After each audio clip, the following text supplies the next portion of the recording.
இந்த பொது சேவையிலே ஈடுபடக்கூடியவர்களுக்கு இருக்க வேண்டிய ஒரு ஒரு பண்பாக ராமகிருஷ்ணனுடைய வாழ்க்கையிலே இருந்து இதை நான் சொல்லலாம் என்றுதான் கருதுகிறேன். பெருமக்களே, பொது சேவை செய்கின்ற பொழுது இங்கே இருக்கக்கூடியவர்களுக்கு நிறைய அனுபவம் இருக்கிறது என்பதை நான் அறிவேன்.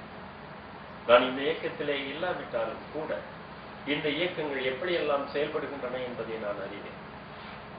தொடக்கத்திலே தலைவர் அவர்கள் அதை படித்தார்கள். 13ஆம் நாள் நாங்கள் என்னவெல்லாம் செய்ய போகிறோம், என்னவெல்லாம் செய்ய போகிறோம். முதியோர் இல்லத்திற்கு செல்ல போகிறோம்.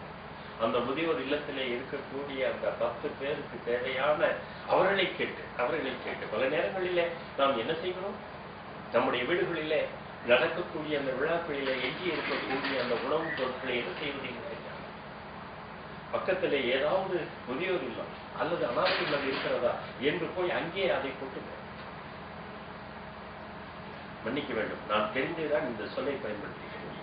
அங்கே போய் இதை கொட்டுகிறோம். அவர்களுக்கு நாம் கொடுக்கக்கூடிய அந்த உணவு தேவையா இல்லையா என்பதை அறிந்து கொள்ளாமலேயே கொடுக்கிறோம். முதியோர் இல்லத்திற்கு நாம் எவற்றை கொடுக்கிறோம், நம்மிடம் இருந்த எஞ்சி இருக்கக்கூடிய அனைத்து இனிப்பு பொருள்களையும் கொண்டு போய் கொடுக்கிறோம். வெளியே என்ன சொல்லிக் கொடுக்கிறோம்? எங்களுடைய வீட்டிலே நடந்த இந்த நிகழ்ச்சியில நாங்கள் முதியோர் இல்லத்தை நாங்கள் பராமரித்தோம்.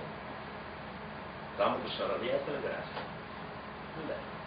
ஆனால் நீங்கள் சொன்னது, தலைவர் சொன்னது மிகுந்த மகிழ்ச்சியாக இருக்கிறது. அவர்களுக்கு என்ன தேவை என்று 15 நாட்களுக்கு தேவையான உணவு எங்களுக்கு கிடைக்கிறது, இன்னொரு 15 நாட்களுக்கு தேவையான உணவை ஒருவர் தருகிறார்.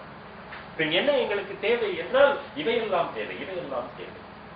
தேவை அறிந்து கொடுத்தல் என்பது இருக்கிறதே, அதுதான் சேவையிலேயே மிக உயர்ந்த சேவை. உங்களுக்கு தெரியாததா? உங்களுக்கு தெரியாததையா நான் சொல்ல போகிறேன். அன்னை தெரேசா அவர்கள் என்ன வேலையை செய்தார்கள்?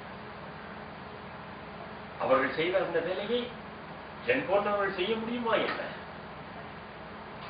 ஒரு நாய் இறந்து கிடந்திருந்தால் அதை சுற்றி செல்கின்ற இயல்பாயிற்று எனக்கு.